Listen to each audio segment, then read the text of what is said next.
Assalamualaikum warahmatullahi wabarakatuh. Bismillahirrahmanirrahim. Alhamdulillahi rabbil alamin. Wassalatu wassalamu ala ashrafil anbiya'i wal mursalin Nabiyyina Muhammadin wa ala alihi wa sahbihi ajma'in. Rabbi syrah li sadri wa yassir li amri wahlul 'uqdatan min lisani yafqahu qawli, amma ba'du. Puji dan syukur bagi Allah Subhanahu wa taala, Tuhan sekalian alam. Selawat dan salam atas Nabi junjungan kita Nabi Muhammad sallallahu alaihi wasallam, juga atas ahli keluarga baginda, para sahabatnya, para pengikutnya yang setia di atas sunnahnya sehinggalah ke hari kiamat. Alhamdulillah. Alhamdulillah, alhamdulillah, alhamdulillah. Syukur pada Allah Subhanahu wa taala kerana menjadikan kita sebahagian dari umat Nabi sallallahu alaihi wasallam. Umat yang terbaik, umat yang terpilih, di mana dengan kemuliaan baginda Nabi sallallahu alaihi wasallam, insya-Allah kita sebagai umatnya akan menjadi umat yang pertama memasuki syurga Allah Subhanahu wa taala. Baginda juga diturunkan kepadanya syariat yang terbaik. Jadi alhamdulillah kita sebagai umatnya mendapat syariat yang terbaik dari Allah Subhanahu wa taala. Jadi tidak ada perkataan yang lebih kita boleh kata terhadap baginda Nabi sallallahu alaihi wasallam, melainkan kita sangat cinta kepada baginda dan kita mendoakan kepada Allah Subhanahu wa taala agar Allah menempatkan kita bersama dengan baginda Nabi sallallahu alaihi wasallam di hari akhirat kelak, insya-Allah. Antara tanda cinta kita kepada baginda sallallahu alaihi wasallam adalah tidak lain dengan untuk berkhidmat kepada sunnah baginda. Khidmat kepada sunnah baginda ni adalah dengan menghidupkan apa yang diajar, apa yang diperintahkan oleh Nabi sallallahu alaihi wasallam. Kerana tanda cinta yang sebenar adalah dengan mengikuti petunjuk baginda. Inilah yang dilakukan oleh para sahabat, para tabi'in, ulama-ulama salaf, orang-orang yang terdahulu daripada kita, di mana mereka mencintai Nabi sallallahu alaihi wasallam dengan cinta yang sebenar. Dan cinta yang sebenar kepada Nabi adalah dengan berkhidmat kepada sunnah Nabi, dengan menghidupkan ajaran Nabi, dengan mengamalkan apa yang diperintahkan oleh Nabi sallallahu alaihi wasallam. Justru kita dalam perbincangan tentang ilmu hadis adalah ilmu yang berkhidmat kepada hadis, di mana kita dah nyatakan sebelum daripada ini bagaimana para ulama mengklasifikasikan hadis kepada hadis yang sahih, hadis yang dhaif, ada hadis yang diterima dan hadis yang tidak diterima. Bukan kerana saja-saja kita nak menolak hadis, tidak. Bukan kerana saja-saja ulama nak mengklasifikasikan hadis, tidak. Tetapi kerana di atas dasar cinta kepada Nabi sallallahu alaihi wasallam, kita hanya menerima yang sahih daripada Nabi dan kita menolak pendustaan terhadap Nabi sallallahu alaihi wasallam. Hadis dhaif boleh lagi diterima kerana ada kebarangkalian dia daripada Nabi sallallahu alaihi wasallam, cuma kebarangkaliannya lemah. Tapi kalau hadis itu dah palsu, kebarangkalian dia adalah hadis bukan daripada Nabi, itu sangat besar. Apatah lagi memang kita tahu amalan-amalan yang tidak ada sumbernya datang daripada Nabi. Justru bagaimana kita nak mendakwa kita mencintai Nabi sallallahu alaihi wasallam, sekiranya cinta kita itu berpijak di atas sesuatu yang tidak sahih daripada baginda sallallahu alaihi wasallam. Jadi sebab itu, biarlah apa yang orang kata, jadilah pencinta Nabi yang sebenar. Walaupun satu hari bila kita mencintai Nabi, kita mencari hadis yang sahih, kita beramal dengan yang sahih, kita akan ditahmah dengan macam-macam. Dan inilah yang telah berlaku kepada ulama silam. Dan inilah yang telah berlaku kepada Nabi sallallahu alaihi wasallam sendiri. Diperangi, ditahmah, dicerca, hanya kerana nak mengajak manusia kepada Allah Subhanahu wa taala. Jadi hari ini pun benda yang sama berlaku. Okey? Jadi muslimin dan muslimat yang dirahmati Allah, semoga Allah Subhanahu wa taala memberkati kita semua, insya-Allah. Semoga Allah Subhanahu wa taala memberkati kita kita semua. Baik. Hari ini kita nak sambung perbincangan kita tentang kategori hadis. Kalau yang terakhir kita bincang sampai kepada apakah hadis sahih disyaratkan sebagai aziz, dan kita dah sebut tentang muttafaqun alaih. Okey, saya ingat kita baca sampai situ. Cuti ni kita ingat jadi. Tapi insya-Allah sebab yang kita save pun rasa hilang dah tu.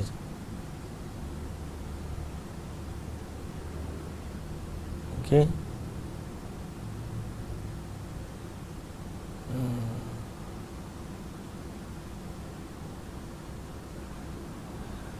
Ini kita dah baca kan. Okay. Hari ini kita nak baca hadis Hasan pula. Hadis Al-Hasan. Okey. Hadis Hasan. Apa yang dimaksudkan dengan hadis Hasan? Tulis bahasa Arab dia macam ni. Hari ni kita nak tulis bahasa Arab sikit. Okey.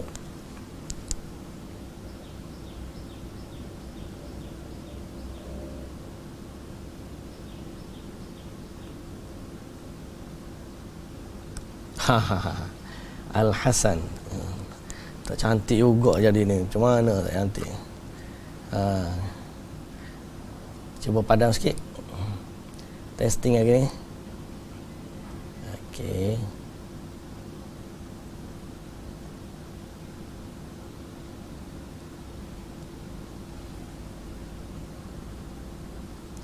Al-Hasan Okey. Al-Hasan. Cabut. Boleh ke? Apa dah yang. Okey. Al-Hasan.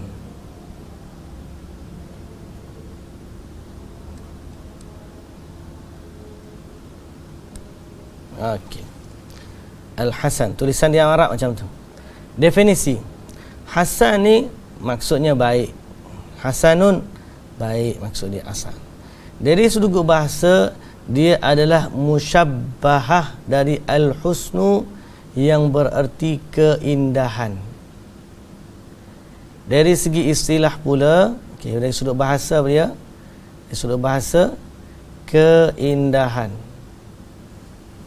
Dari sudut istilah, ulama berbeza pendapat dalam memberikan definisi hadis hasan, memandang dia berada di antara sahih dan dhaif. Kita boleh sebut dia ni sebagai definisi juga, cuma dari sudut termanya payah nak bagi tahu. Jadi hadis hasan ni adalah hadis yang berada di tengah antara sahih dan dhaif. Nak kata sahih, tak sampai darjat sahih. Nak kata dhaif, belum dhaif.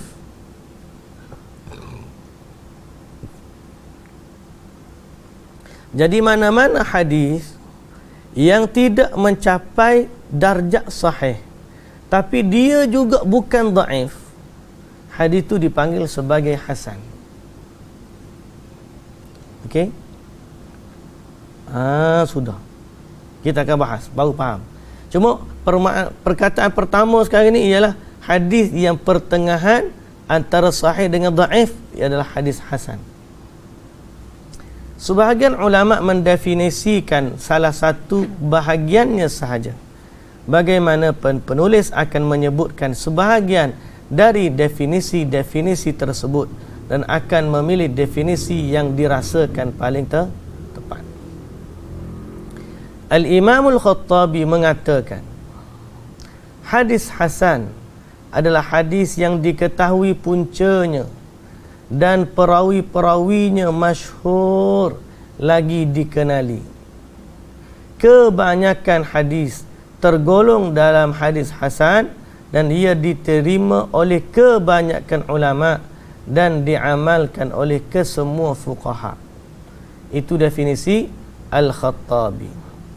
Definisi At-Tirmidzi, setiap hadis yang diriwayatkan tanpa ada di dalamnya sanad, tanpa ada di dalam sanadnya perawi yang dituduh berdusta, hadis tidak syadz, diriwayatkan dengan jalan yang lain seperti itu juga, maka menurut kami adalah hadis hasan.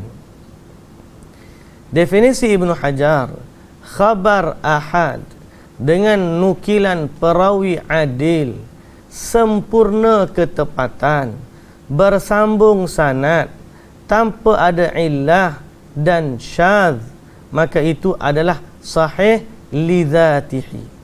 Sekiranya ketepatannya kurang, maka dia adalah hasan li dzatihi. Oh, boleh faham tak ni?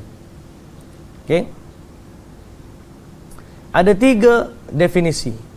Penulis berpendapat seolah-olah hadis hasan menurut Ibnu Hajar adalah hadis sahih apabila ketepatan perawinya rendah, dan ini adalah definisi hadis hasan yang paling baik.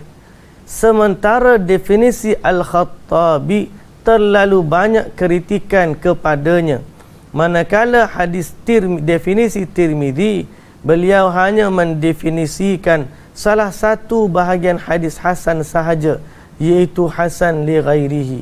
Sepatutnya beliau memberikan ta'rif hasan li dzatihi, kerana hasan li ghairihi adalah hadis dhaif yang meningkat ke darjah hasan kerana ditampung oleh banyak sanad. Faham tak? Tak faham kan? Oh, bagus tak faham. Kena bagi tahu tak faham. Kalau tak faham ni boleh kita terangkan sekali lagi. Baik. Kita katakan pertama sebelum daripada ni, hadis hasan ni adalah hadis yang tidak cukup syarat sebagai hadis sahih. Tapi apa syarat dia? Dia sebenarnya hadis sahih, tapi yang tak cukup syarat. Bukan tak cukup syarat sampai dhaif, tak cukup syarat nak jadi sahih. Kalau mengikut definisi yang kita bahaskan tadi, setelah kita teliti definisi 3 ulama, maka yang terpilih adalah definisi Ibnu Hajar. Ibnu Hajar berkata, hadis hasan bolehlah didefinisikan sebagai hadis yang bersambung sanadnya dengan nukilan rawi yang adil, tapi rendah ketepatan dari perawi sepertinya, sehingga hujung sanad tanpa sebarang syadz dan illah. Okey. Kalau kita perhatikan definisi ni, apa yang beza dia dengan definisi hadis sahih? Hadis sahih syarat dia apa? Okey. Ada 5 syarat hadis sahih. Pertama, hadis yang bersambung sanad. Okey, ini syarat nombor 1. Syarat nombor 1 apa dia? Bersambung sanad dia. Okey. Hadis yang bersambung sanad dia. Mana ni? Okey, ini nombor 1.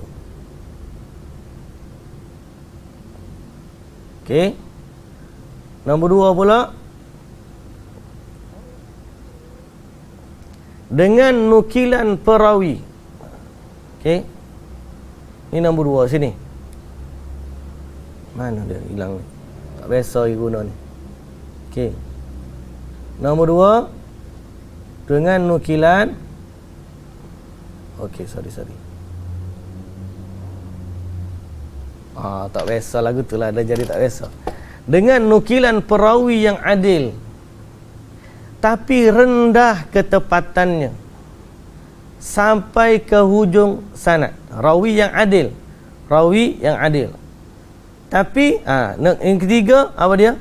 Nombor 3. Nombor 3 sini. Mana dia hilang? Hilang.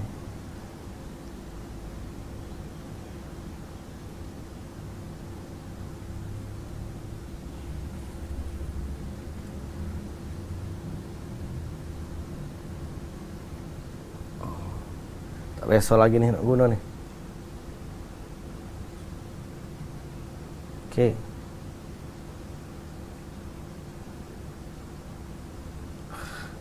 Nombor 3, rendah. Okey. Saya pernah balik. Okey. Nombor 2 apa? Nukilan perawi yang adil. Ni syarat nombor 2. Sanad bersambung, perawi yang adil, tapi ni rendah ketepatannya. Ni nombor 3. Kalau kita tengok sini, ni nombor 2. Dan ni nombor 3.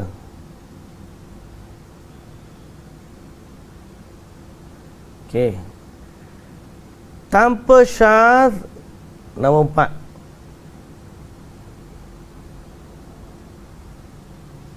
Dan tanpa illah, nombor 5. Kesemua 5 syarat ni sama dengan syarat hadis yang sahih kecuali 1. Syarat nombor apa? Nombor 3. Rendah ketepatannya. Okey. Sampai ke hujung sanad tanpa sebarang syadz dan illah. Okey. Ada 5 syarat. Beza dia dengan hadis sahih satu je, duduk pada poin nombor 3. Itulah rendah ketepatan. Pendek kata, orang yang meriwayatkan hadis sahih ni adalah orang yang adil pada sifat, kuat pada ingatan. Orang yang hadis hasan, dia adil pada perwatakan, orang soleh, orang baik, tapi masalahnya ialah dia lemah ingatan. Bukan lemah macam kita dah, lemah sedikit daripada yang sahih. Kalau lemah pada kita ni asyik lupa, orang panggil dhaif. Okey? Boleh faham? Itu beza dia. Kenapa pula ada sahih li ghairihi, hasan li ghairihi? Kita akan panggil lepas ni kita bincang. Hukumnya, dia seperti hadis sahih. Dari segi bentuk boleh dijadikan hujjah, walaupun dari segi kekuatan ia lebih rendah. Oleh kerana itu semua fuqaha beramal dengannya. Okey? Jadi hukum dia boleh dijadikan hujjah. Dan semua fuqaha beramal dengan hadis sahih, hadis hasan. Ini adalah martabat hadis hasan. Boleh dijadikan hujjah dan boleh beramal dengannya. Hadis hasan sama dengan hukum hadis sahih. Kebanyakan ulama hadis dan ulama usul berhujjah dengannya, kecuali segelintir dari kalangan yang berpandangan keras. Bagaimanapun, sebahagian ulama hadis yang bersikap mudah seperti Al-Hakim, Ibnu Hibban dan Ibnu Khuzaimah telah memasukkannya ke dalam bahagian hadis sahih, walaupun mereka berpendapat hadis hasan lebih rendah dari hadis sahih seperti yang dijelaskan sebelum ini. Jadi ringkas kita boleh kata hukum hadis sahih, hukum hadis hasan adalah sama seperti hadis sahih dari segi dia boleh dijadikan hujjah dan boleh beramal dengannya. Clear? Boleh faham? Okey, contoh hadis yang hasan.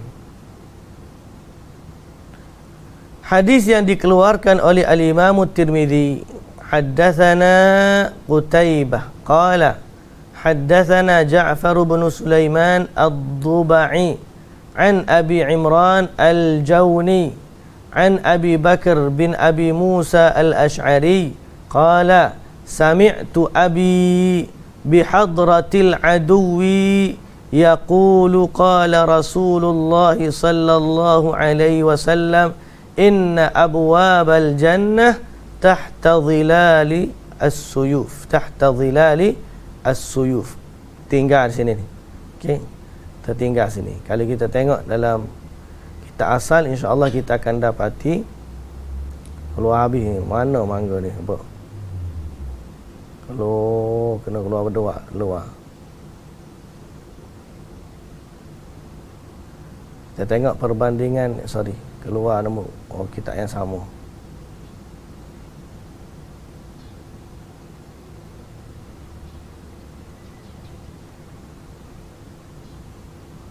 Okey.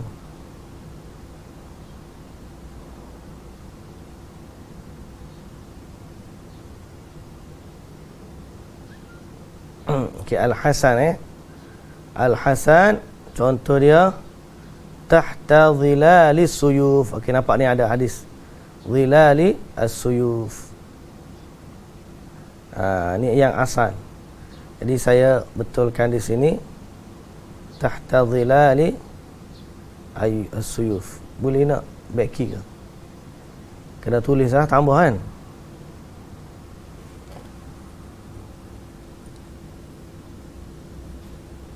Tak jadi dah pula panel.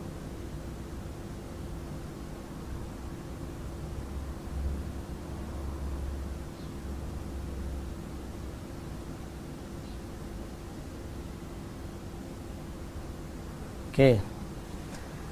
Inna abwabal jannati tahta dhilalis suyuf, rawahu Tirmizi. Kata beliau, Qutaibah telah menceritakan kepada kami bahawa Ja'far bin Sulaiman Ad-Dubai telah menceritakan daripada Abi Imran Al-Jawni dari Abi Bakar bin Abi Musa Al-Ash'ari berkata, saya mendengar ayah saya berkata ketika berhadapan dengan musuh, Rasulullah sallallahu alaihi wasallam bersabda, sesungguhnya pintu-pintu syurga berada di bawah naungan pedang-pedang. Hadis ini dihukum oleh Al-Imam Tirmizi sebagai hadis hasan gharib. Hadis ini hasan kerana perawi yang empat bagi sanad ini semuanya adalah thiqah kecuali Ja'far bin Sulaiman Ad-Dubai. Beliau adalah seorang hasanul hadis. Okey. Kita keluarkan, okey. Hadis ni riwayat daripada siapa? Keluarkan satu-satu. Nak balik sampai kepada Nabi sallallahu alaihi wasallam. Okey. Daripada Nabi, tulis sini atas dulu Nabi. An-Nabi. Okey. Siapa riwayat daripada Nabi? Abu Musa Al-Ash'ari.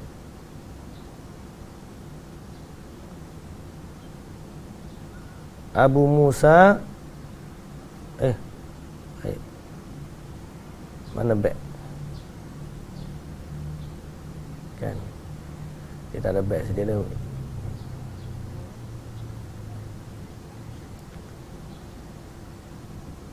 Abu Musa. Daripada Abi Musa siapa? Abu Bakar, anak dia.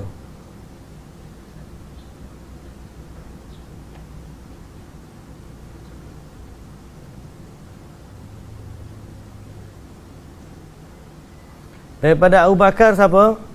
Abi Imran Al-Jawni.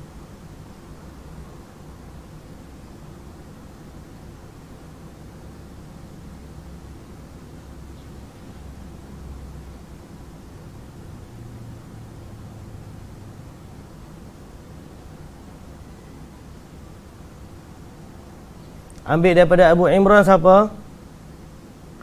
Kita letak anak panah lah, mudah nampak. Okey. Daripada Abu Imran Al-Jawni ambil siapa? Ja'far bin Sulaiman Ad-Dubai.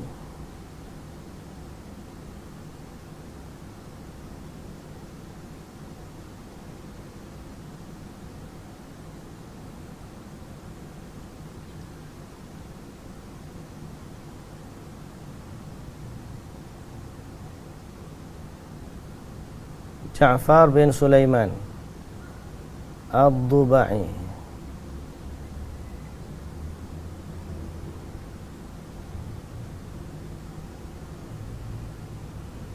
Daripada dia siapa? Ambil Qutaibah bin Sa'id.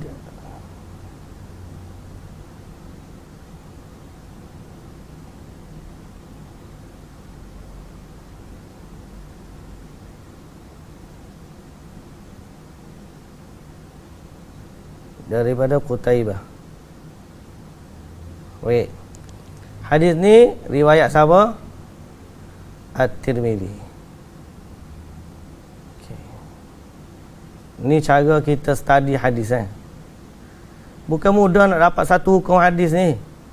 Orang tu kata, sikit-sikit hadis sahih, sikit-sikit hadis sahih. Hadis ni diteliti cara periwayatannya. Sebagai contoh hadis ni. Riwayat At-Tirmidzi, apa lafaz dia? Inna abwabal jannah tahta dhilalis suyuf. Okey, ni matan hadis. Inna abwabal jannah tahta dhilalis suyuf. Rasulullah sallallahu alaihi wasallam bersabda, sesungguhnya pintu-pintu syurga berada di bawah naungan pedang-pedang. At-Tirmidzi menghukumkan hadis ni sebagai hasan. Macam mana dia boleh hukum hadis ni sebagai hasan? Selepas dilihat pada sanad dia. Sebab sanad ni adalah jalan yang menyampaikan kita kepada hadis. Sebab kita tak akan sampai kepada hadis kecuali melalui sanad. Dan dengan sanadlah kita membuktikan bahawa sesuatu tu betul daripada Nabi ataupun tidak. Okey? So itu sifat dia. Kita tentukan hadis ni daripada Nabi melalui jalan dia. Jalan ni lah bukti dia. Okey. Al-Imam Tirmidzi dia ambil daripada siapa? Al-Imam Tirmidzi dia berkata, haddatsana Qutaibah bin Sa'id menceritakan.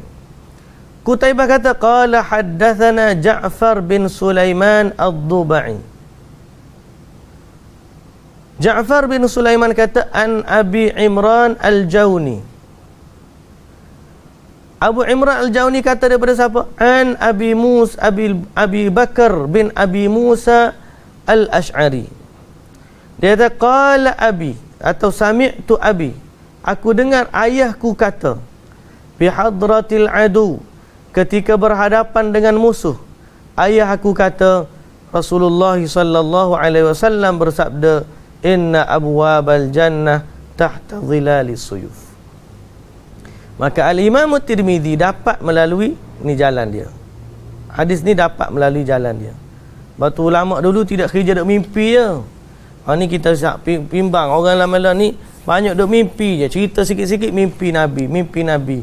Orang dulu nak dapat satu hadis ni, jalan punya lain main payah.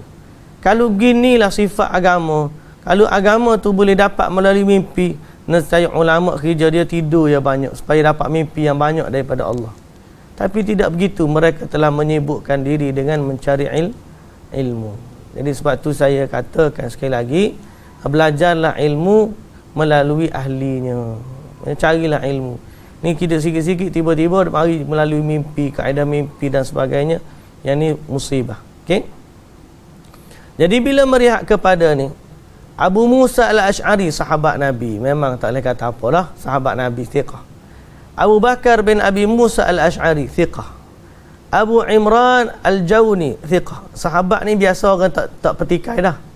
Sahabat ni yang mesti dilihat bawah pada sahabat. Daripada sini. Okey. Bawah daripada sahabat, daripada sini, bermula daripada sini. Abu Bakar bin Abi Musa al-Ash'ari, anak kepada Abu Musa al-Ash'ari. Siapa dia ni? Abu Bakar bin Abi Musa al-Ash'ari. Macam mana darjah dia? Thiqah. Seorang, beres. Abu Imran al-Jawni, macam mana dia orang ni? Dia ni pun okey, thiqah. Kuat ingatan, betul. Ja'far bin Abi Sulaiman ad-Dubai, orang ni dia ni hasanul hadis. Dia baik, ingatan dia pun okey. Cuma tidak sampai darjat kuat ingatan. Jadi orang ni dia panggil hasan. Qutaibah bin Sa'id, ni masyhur imam. Okey. Thiqah. Jadi semua ni thiqah kecuali seorang ni. Oleh kerana seorang ni walaupun dia seorang je hasan, orang lain sahih, tetap saja hukum hadis ni darjat dia nama akhirnya jadi hasan. Cukup seorang ni je hasan, jadi orang lain, jadi jalan ni semuanya jadi panggil jalan hasan. Sebab apa? Sebab hadis ni lalu melalui dia. Walaupun orang ni thiqah, tapi oleh kerana dia lalu melalui Ja'far bin Sulaiman ad-Dubai yang darjatnya hasan, maka martabat hadis ni jadi hasan. Boleh faham? Hikmah faham? Faham? Tak faham?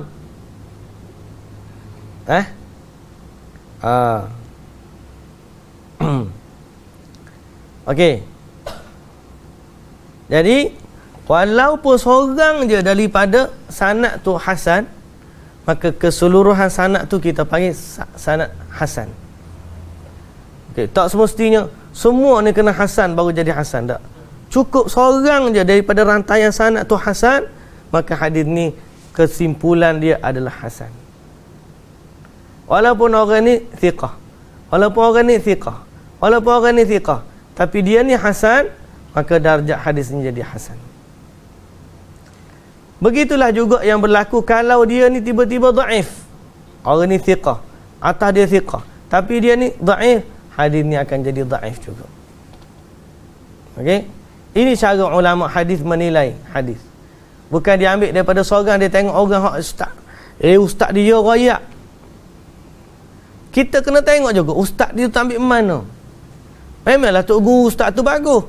Tok guru pada tok guru dia. Tok guru pada tok guru dia. Nak boleh sampai kepada tu, boleh jadi ada generasi atas yang kurang tepat ingatan dia. Jadi kebarangkalian hadis tu tersalah boleh ada. Cuma dalam kategori hasan, dia tidak kebarangkalian tersalah lah. Tidak dhaif. Cuma dia kurang sedikit daripada martabat sahih. Kita panggil hadis hasan. Baik. Sebagai martabatnya, okey? Martabatnya. Sebagaimana hadis sahih mempunyai martabat yang berbeza antara satu sama lain, begitu juga dengan hadis hasan.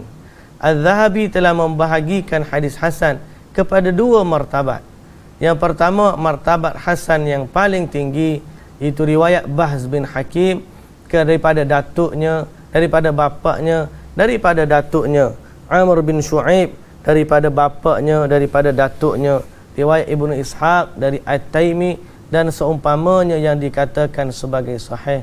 Martabat ini adalah martabat sahih yang paling rendah.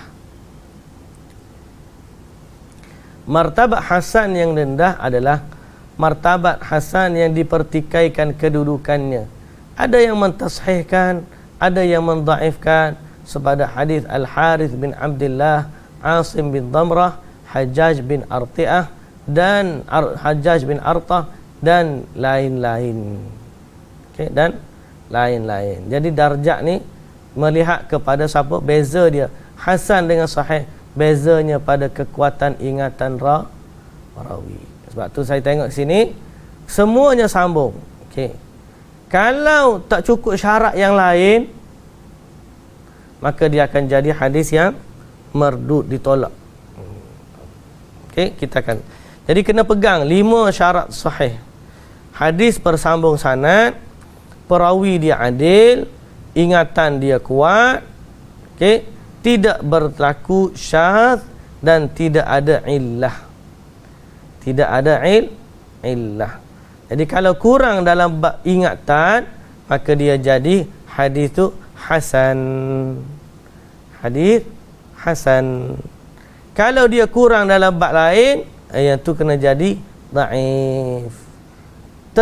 Hadis yang tersambung sanadnya, tiba-tiba sanad dia putus, dhaif.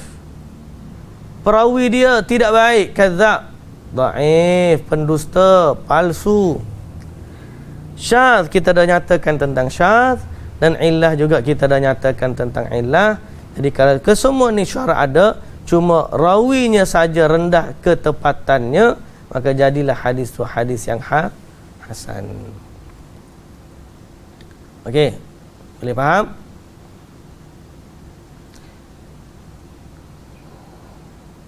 Kedudukan hadis yang dihukum sebagai oleh ulama hadis sebagai hadis sahih al-isnad. Kata-kata ulama hadis ini sahih al-isnad tidak sama dengan kata-kata mereka ini hadis yang sahih. Begitu juga dengan kata-kata mereka ini hadis hasanul isnad, tidak sama dengan ini hadis hasan. Kerana kadang-kadang sanad itu sahih ataupun hasan, tetapi tidak pada matan kerana ada syadz dan illah. Ada syadz dan illah. Seolah-olah ulama hadis mengatakan ini hadis sahih, beliau telah menjamin kepada kita bahawa hadis ini memenuhi kelima syarat hadis sahih. Sekiranya beliau mengatakan ini hadis sahih al-isnad, beliau hanya menjamin 3 syarat saja, kerana iaitu bersambung sanad, keadilan dan ketepatan para perawi. Adapun penafian syadz dan illah itu tidak diberi jaminan oleh beliau kerana ketidakpastian kedua-duanya itu. Jadi perkataan ulama dalam masalah ni, kadang-kadang ada ulama keluarkan perkataan hadis ni sanadnya sahih. Ada orang kata hadis ni hadis sahih. Ada beza tak? Ada. Bila ulama kata hadis ni sanadnya sahih, maknanya dari sudut sanad dia sahih. Tapi sanad yang sahih belum tentu lagi hadis tu akan jadi hadis yang sahih. Sebab dia ada 2 komponen. Satu sanad, yang kedua matan. Penyakit matan ni ada juga. Apa dia penyakit matan? Syadz. Apa maksud syadz? Ingat lagi tak apa maksud syadz? Syadz ni adalah perselisihan rawi yang thiqah dengan orang yang lebih thiqah daripadanya. Syahih thiqah, Ikmat thiqah, 2 orang dia thiqah, tapi bila meriwayatkan satu hadis bertembung. Jadi kita ambil riwayat mana yang lebih thiqah, kita ambil. Jalan dia sahih, tapi riwayat dia tak sahih sebab bertembung dengan riwayat yang lebih sahih. Kita panggil hadis syadz. Okey. Jadi sebab itu kita kata sahih al-isnad, sanad yang sahih, maknanya menghukum 3 syarat pertama. 2 syarat terakhir tidak ada syadz, tidak ada illah. Yang ni berbeza dengan sanad. Kalau ulama tu kata hadis ini hasan, mana dia telah kaji kelima aspek. Kalau dia kata hadis ini sahih sanad dia, mana dia kata sahih dari sudut 3 syarat pertama, 2 lagi mesti dicek balik. Boleh faham tak? Boleh faham? Syahid? Faham? Bagaimanapun, jika seorang hafiz yang diakui hanya menyebutkan hadis ini sahih al-isnad tanpa menyebut illahnya, maka pada zahirnya matan itu adalah sahih, kerana kaedah asal ialah tidak ada illah dan tidak ada syadz. Okey? Faham? Jadi kalau tiba-tiba orang tu orang alim, al-hafiz, hafiz hadis lah, dia kata hadis ni sahihul isnad, sanadnya sahih, maka secara umumnya difahami hadis itu hadis yang sahih. Kerana apa? Kerana asal pada hadis bila sanad dia sahih, maka insya-Allah tidak ada syadz dan tidak ada illah. Itu asalnya.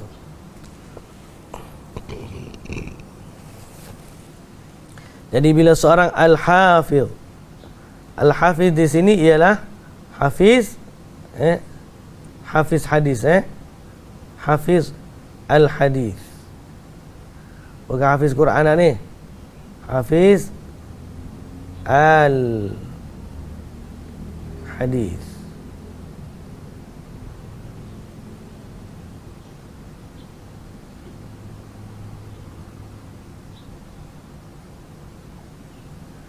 Okey, buruk tulisan ni. Pakai mouse. Ni tak jadi, tak biasa. Jadi tak tahu tepat nak tulis. Baik, maksud kata-kata At-Tirmizi dan lain-lain hadis hasan sahih. Okey.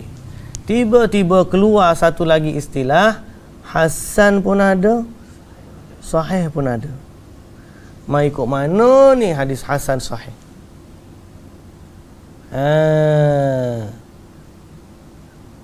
Hasan sahih. Jadi kita tahu hasan ni tidak sahih. Sahih ni tidak hasan. Mari Imam At-Tirmidzi dia kata hadis hasan sahih. Zahirnya ungkapan ini mengelirukan, kerana hasan lebih rendah dari darjat sahih. Bagaimana boleh dihimpunkan keduanya sedangkan martabat kedua-duanya berbeza? Para ulama telah memberikan pelbagai jawapan kepada maksud ungkapan At-Tirmidzi ni. Jadi Tirmidzi yang memulakan penggunaan istilah ni. Hadis ni hasanun sahih. Dia yang memulakan. Maka ulama pun kaji apa maksud dia. Jawapan yang paling baik ialah yang dikemukakan oleh Al-Hafiz Ibn Hajar dan dipersetujui oleh As-Suyuti. Kesimpulannya seperti berikut. Sekiranya hadis itu mempunyai 2 sanad lebih atau lebih, ungkapan itu bermaksud hasan berdasarkan 1 sanad dan sahih berdasarkan 1 sanad lagi.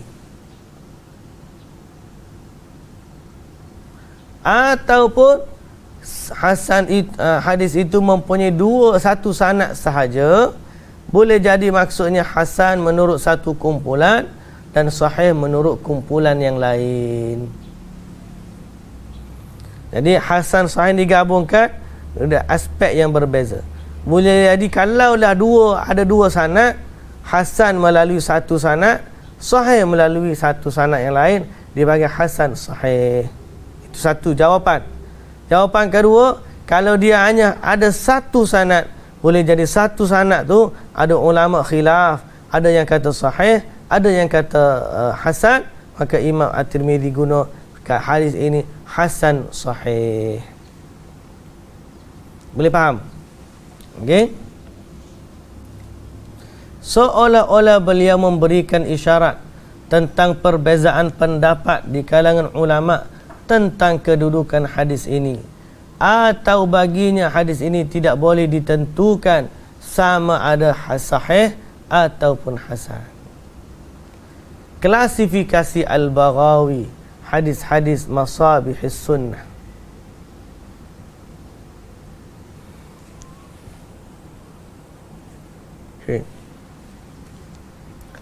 Al-Imam Al-Baghawi telah menggunakan istilahnya yang tersendiri di dalam kitabnya Masabihus Sunnah. Beliau telah mengisyaratkan hadis-hadis yang terdapat di dalam 2 kitab sahih atau salah satunya dengan kata-katanya sahih, dan hadis-hadis yang terdapat di dalam kitab sunan yang 4 dengan kata-katanya al-hasan. Ini adalah istilah yang tidak selari dengan istilah umum dipakai di kalangan ulama hadis, kerana di dalam kitab-kitab sunan yang 4 itu terdapat hadis yang sahih, hasan, dhaif dan mungkar. Oleh kerana itu Ibnu Salah dan An-Nawawi memberi peringatan tentang perkara ini. Dengan itu sepatutnya pembaca Al-Masabihis Sunnah lebih peka kepada istilah Al-Baghawi di dalam kitab ini apabila beliau menyebut tentang hadis-hadis sebagai sahih ataupun hasan. Apa maksud tu? Maksudnya Al-Imamul Baghawi ada terminologi sendiri tentang hadis hasan dan sahih. Hadis hasan dan sahih. Betul. Imam Al-Baghawi, dia kalau riwayat muttafaqun alaih Bukhari Muslim, dia kata hadis sahih. Kalau riwayat sunan 4 At-Tirmidzi, Abu Daud, An-Nasai, Ibnu Majah, sunan 4 ni dia panggil semua hadis dalam ni hadis hasan. Padahal ulama lain tidak begitu. Jadi kalau seorang tu baca pengklasifikasikan Al-Baghawi, Al-Baghawi kata hadis ni hasan, maknanya belum tentu hadis tu hasan. Kerana hasan menurut Al-Baghawi ialah hadis yang diriwayatkan oleh sunan 4. Okey? Al-Baghawi bila sebut hadis sahih, yang ni dia maksudkan hadis yang disebut oleh Bukhari, Muslim atau salah satu daripadanya. Dia faham tu? Okay? Jadi pentasihan atau pentahsinan Al-Baghawi dalam Masabihus Sunnah tidak boleh dijadikan sandaran kerana dia menggunakan terminologi yang berbeza dengan orang lain. Lepas tu kalau kata hadis ni hasan menurut Al-Baghawi, ulama tak sebut macam tu. Sebab ulama tahu Al-Baghawi ni dia maksudkan hasan bukan darjat, tapi riwayat Sunan 4 dia panggil hasan. Okey, boleh faham? Kitab-kitab yang boleh didapati hadis hasan dengan banyaknya. Para ulama tidak menulis secara berasingan hadis-hadis hasan di dalam satu kitab, sebagaimana mereka mengkhususkan hadis-hadis sahih sahaja di dalam tulisan mereka. Namun begitu, terdapat beberapa kitab hadis yang terdapat di dalamnya banyak hadis hasan. Antara yang masyhur adalah At-Tirmidzi. Ia adalah satu sumber utama untuk mengetahui hadis hasan. At-Tirmidzi lah yang memasyhurkan istilah hasan di dalam kitab ini, dan orang yang paling banyak menyebutkannya. Tirmidzi dia guna istilah ni, hasan banyak ni. Bagaimanapun, kita mesti berhati-hati tentang edisi atau riwayat yang berbeza-beza berhubung dengan kata-kata beliau hasan, sahih dan sebagainya. Adalah menjadi tanggungjawab pelajar hadis memberikan perhatian dalam memilih riwayat yang telah dinilai dan membandingkan dengan manuskrip asal yang diakui. Jadi mesti kembali kepada rujukan yang sebenar. Tengok balik rawi tu macam mana. Jadi dalam riwayat At-Tirmidzi banyak hadis hasan. Yang kedua, Sunan Abi Daud, banyak juga hadis hasan. Beliau telah menyebutkan di dalam suratnya kepada penduduk Mekah bahawa beliau menyebutkan di dalam sunannya hadis sahih, hadis yang menyerupainya dan hadis yang hampir dengannya. Sekiranya hadis itu mempunyai kedhaifan yang kuat, beliau akan menjelaskannya, dan hadis tidak disebut apa-apa tentangnya itu adalah hadis yang salih. Jadi Abu Daud dia guna terma baru pula, hadis salih. Selain daripada sahih, dia ada salih. Salih dia tu adalah maksud dia adalah yang tak mencapai darjat sahih, pada kita dia adalah hasan. Jadi ulama ni dia ada terminologi banyak, kita kena tengok. Kita lah ni tak apa sebab dah jadi satu zaman masyhur. Semua orang tahu belaka, hadis sahih, hadis hasan, hadis dhaif. Tapi kalau zaman dulu dia tidak seperti kita, maka mereka berbeza terminologi dia, penggunaan perkataan. Jadi sebahagiannya dia sebut sebagai hasan dan sebahagian lagi sebut sebagai salih. Yang ketiga, Sunan Ad-Daruqutni, beliau menyebutkan dengan jelas kebanyakan hadis hasan dalam kitab ini. Ada 3 kitab utama yang banyak di dalamnya hadis sahih, hadis yang hasan, iaitulah Sunan At-Tirmidzi, Sunan Abu Daud dan juga Sunan Ad-Daruqutni. Dah faham hasan, dah faham sahih, maka barulah kita pergi kepada sahih li ghairi. Hasan dah faham dah? Hasan dah faham dah? Bukan tanya nama orang, tak ada anak murid sini nama Hasan. Tajuk topik hasan tu dah faham dah? Kalau dah faham hasan, maka keluarlah satu lagi istilah sahih li ghairihi. Perkataan li ghairihi ni, ghair ni maksudnya sebab lain. Dia sahih sebab lain. Sahih li dhati, dia sahih sendiri. Dia sendiri tu sahih. Sahih li ghairi, dia sahih sebab orang lain. Highlight Keperkataan li ghairihi, Dalam bahasa Arab dia tulis li ghairihi.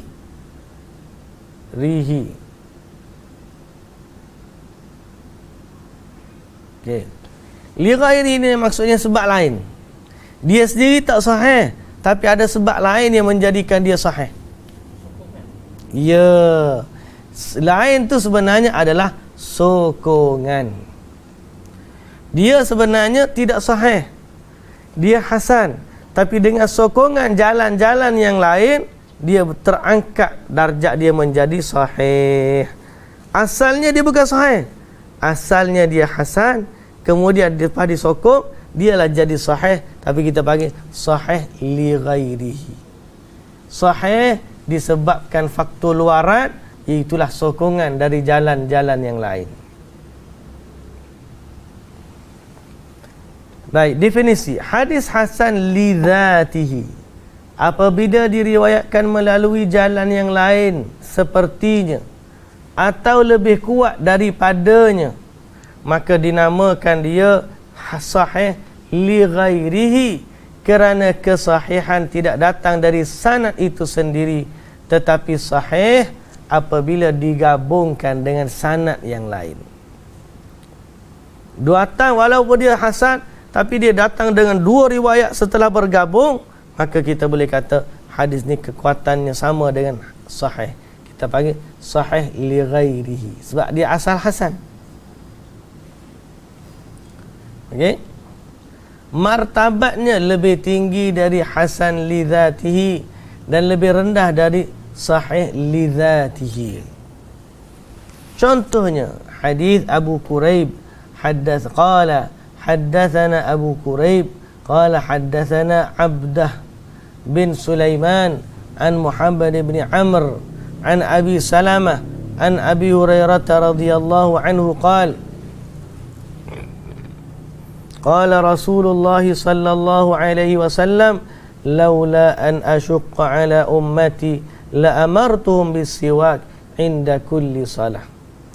Hadis Muhammad bin Amr dan dari Abi Salamah dari Abi Hurairah radhiyallahu anhu bahawa Rasulullah sallallahu alaihi wasallam bersabda, kalaulah tidak kerana menyusahkan umatku, pasti aku akan menyuruh mereka menggosok gigi atau bersiwak setiap kali sembahyang. Ibnu Salah berkata Muhammad bin Amr. Okay, kita potong dulu. Quraib, okay, Quraib dari Abu Quraib. Abu Quraib kata qala haddatsana Abdah bin Sulaiman, dua orang. An Muhammad bin Amr, tiga orang. An Abi Salamah, empat orang, dan Abi Hurairah radhiyallahu anhu. Okay. Jadi Abu Quraib cerita Abdah bin Sulaiman dari Muhammad bin Amr dari Abi Salamah. Berkata Ibnu Salah, Muhammad bin Amr nih, nombor tiga, rawi nombor tiga nih. Muhammad bin Amr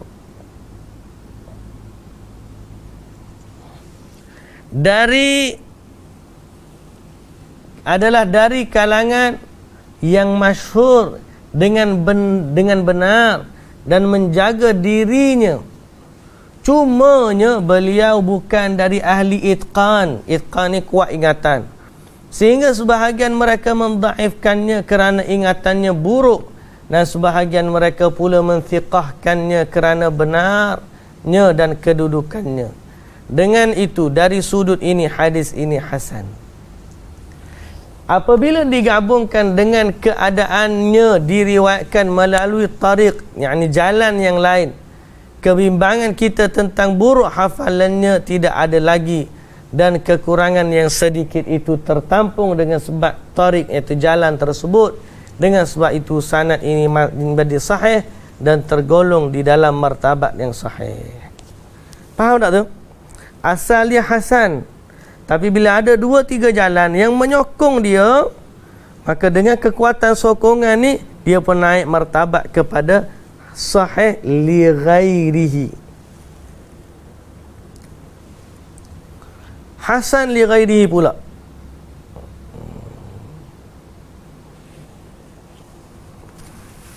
Hasan li ghairihi pula. iaitu hadis yang dhaif. Sama kes juga dengan li ghairi tadi. Yang tadi dia tak boleh jadi hadis sahih sebab tak cukup syarat. Tapi dengan kekuatan yang ada, maka hadis hasan naik ke darjat hadis yang sahih. Tapi kita panggil sahih li ghairihi. Hasan li ghairihi sama juga. Cuma kategori bawah lagi. Asalnya hadis dhaif. Tapi kerana ada beberapa jalan yang menguatkan dia, maka dia jadi hasan li ghairihi. Kerana kekuatan sanadnya. Baik. Iaitu hadis hadis dhaif.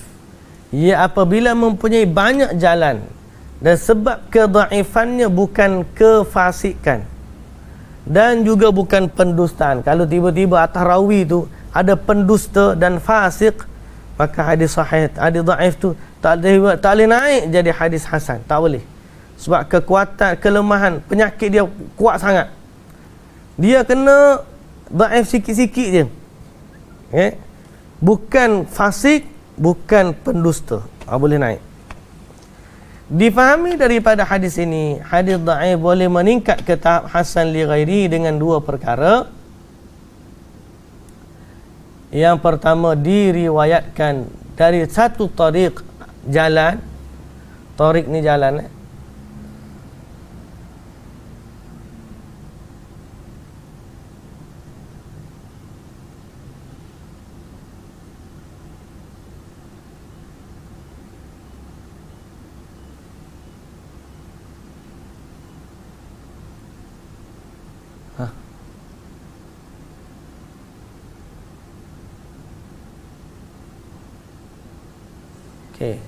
Macam Jakim lah punya. Jalan diriwayatkan dari satu jalan atau lebih dengan syarat jalan tersebut sepertinya atau lebih kuat daripadanya, maka dinaiklah darjat tu. Sebab kedhaifan hadis itu sama ada buruk hafalan atau terputus pada sanad atau tidak diketahui tentang periwayatannya.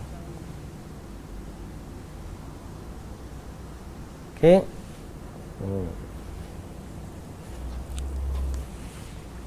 Martabat hasan li ghairihi lebih rendah kedudukannya dari hasan li dzatihi. Berdasarkan kepada kenyataan ini, sekiranya hadis hasan li dzati bercanggah dengan hasan li ghairihi, maka hadis hasan li dzati didahulukan. Jadi kalau bertembung kekuatan dua hadis, yang mana kita nak ambil? Sahih li dzati. Okey. Hasan li dzati dengan hasan li ghairi pun sama juga. Kalau hasan li ghairihi bertembung dengan hasan li dzatihi, kita ambil apa? Hasan li dzatihi.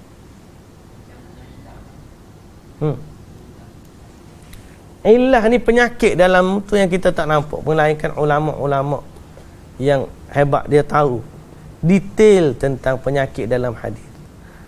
Macam kita dah sebut tu, dia pernah jumpa, tapi masa dia jumpa tu dia ambil 20 hadis riwayat tu tak termasuk dalam tu.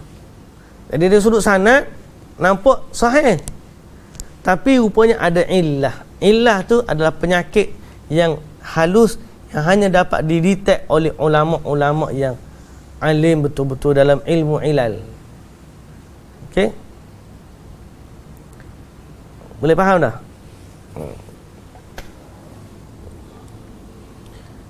Hukumnya termasuk dalam hadis makbul yang boleh berhujah dengannya. Jadi hadis hasan ni boleh berhujah dengannya dan diterima. Contohnya hadis yang diriwayatkan oleh Al-Imam Tirmizi rahimahullah, dan dia mengatakannya hasan melalui jalan Syu'bah.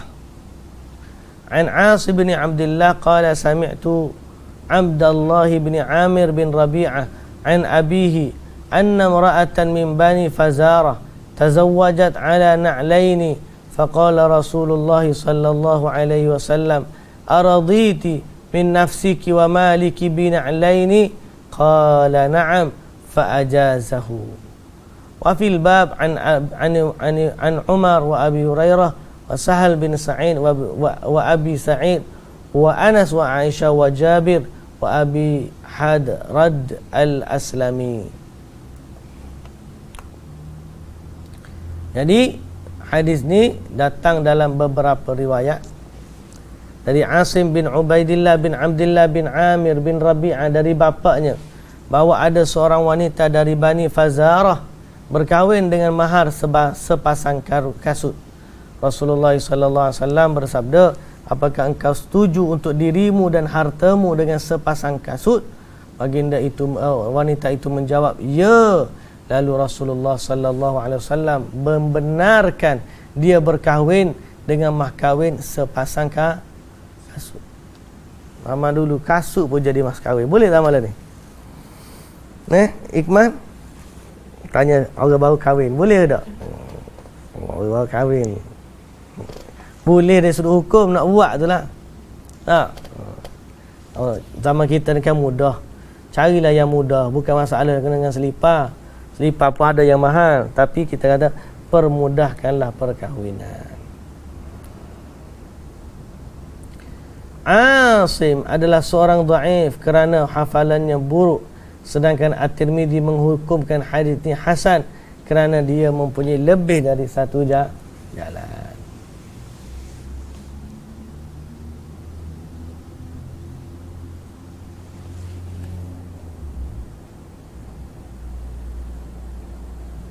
Baik.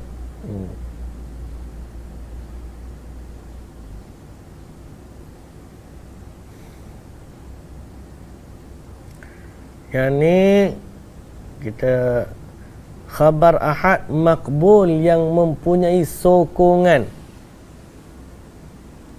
Khabar ahad makbul yang mempunyai sokongan.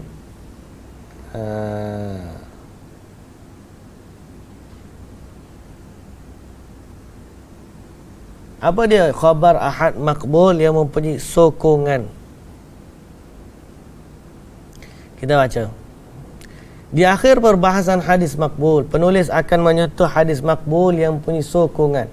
Maksudnya ialah hadis-hadis yang mempunyai perkara-perkara tambahan selain dari syarat-syarat yang diperlukan pada hadis makbul.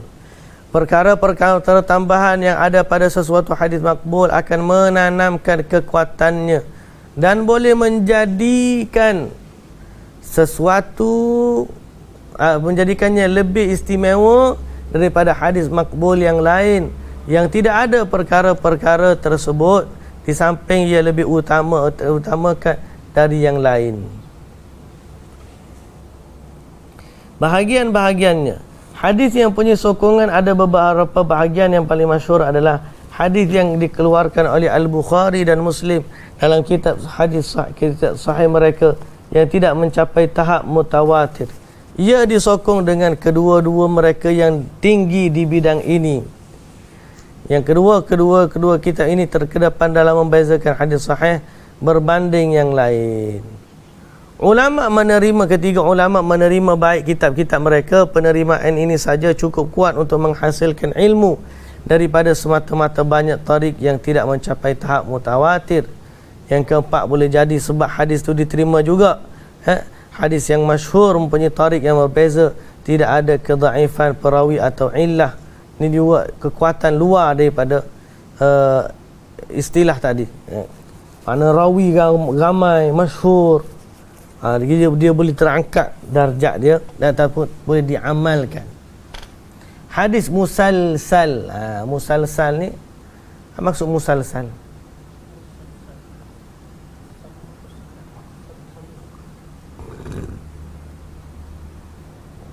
musalsal.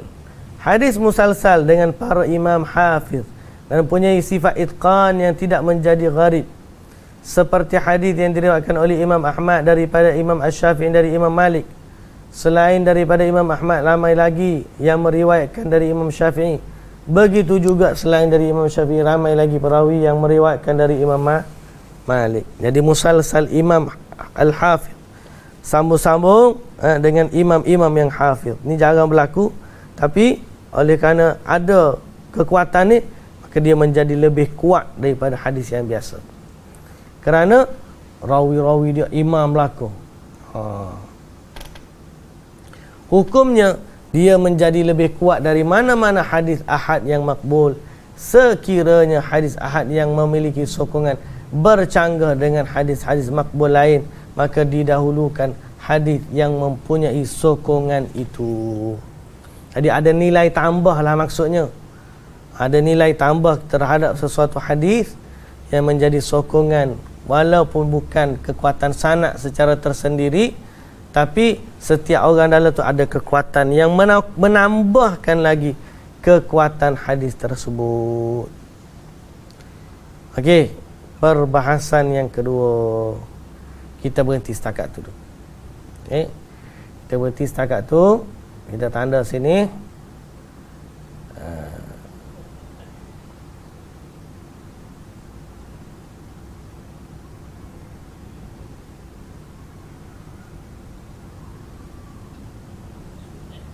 Apa ini?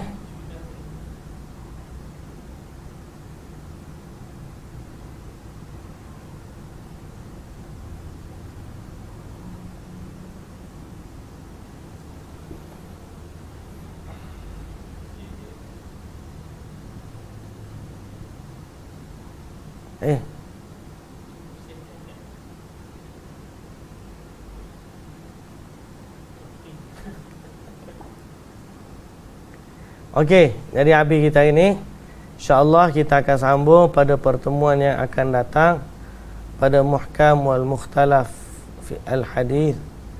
Banyak lagi bab-bab yang kita boleh baca lepas daripada ni, tapi yang poin utama, kalau kita dah faham tentang hasan, kita dah faham tentang sahih, maka kita dah tahu kenapa ulama membezakan. Ada banyak lagi perkataan ulama dalam masalah menjaga hadis ni. So kita ambil kesimpulan, tuan-tuan, puan-puan yang dirahmati Allah, kalau betul sayang kepada Nabi, maka khidmatlah kepada hadis Nabi, berkhidmatlah kepada sunnah Nabi, hidupkan balik sunnah Nabi yang sudah pun diamalkan, atau sunnah Nabi yang orang tak tahu dan tinggalkan, hidupkan kembali.